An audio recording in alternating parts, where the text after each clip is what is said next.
السلام عليكم. كنت من اليوم نبدأ معكم. السلام عليكم.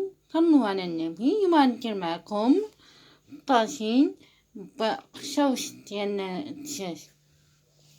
أول حاجة خديت قشاوش ديال الدجاج، طلقتهم بالماء مملح. الملحة كتبقى اختيار. وغنحتاجو ربيع، الزيتون، بصلة، نعطو الطماط، زيت العود مخلط مع زيت الرومي. نحتاجو عطرية، كل حاجة نصف معلقة، ملحة، زنجبيل، حرقوم، كمون وقزبر يابس والثومة كتبقى اختيار.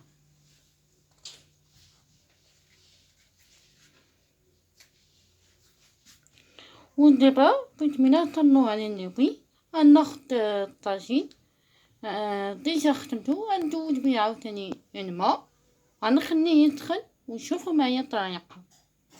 كما كتشوفوا معايا راه ضروري الا ديري الطاجين ضروري هادي حديدة. ومن بعد انايا دوزت عليه الماء، دابا غنخليه يسخن نشوفوا معايا الطريقة. كما كتشوفوا معايا دابا راه سخن. دابا نضيف ليه زيت العود والزيتونة اللي مخلط. راني ضفت ليها عطرية كاملة اللي شفتو معايا في المقدمة.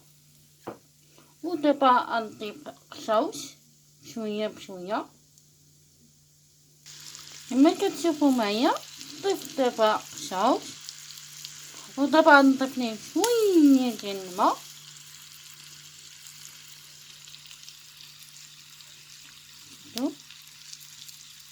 ودابا غنضيف ليه نص الطماط. ودابا غنضيف البصلة. راني دينتها بالربيع والزيتون. دابا غنضيف نبتة أخيرة هي زيت العود.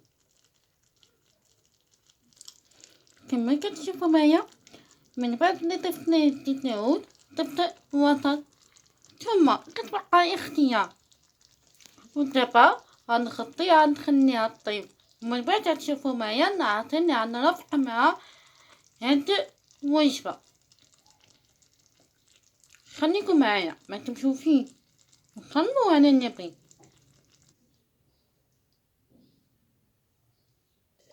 بالنسبة للعصير اليوم غندير معكم عصير ديال التنح. غنحتاجو عصير التنح مع هذا كيكون في التحت ديالو داك الخضر. وثاني دا كتبقى اختيار، وكمية ديال التنح كتبقى حسب عدد الأسرة. بسم على بركة الله. صلوا على النبي. بحال ديما غنبداو نطحنو بالنسبة هذا كنحيدو ليه ديك الدريعة ديالو وكنطحنو هو بوحدو بدون الماء. وعاد كنضيف ليه قليل من سنيدة، اما سنيدة او ناتن، كتبقى اختيار، كتبقى كمية على حسب الذوق ديالك. وهادي هي النتيجة ديال عصير التنح.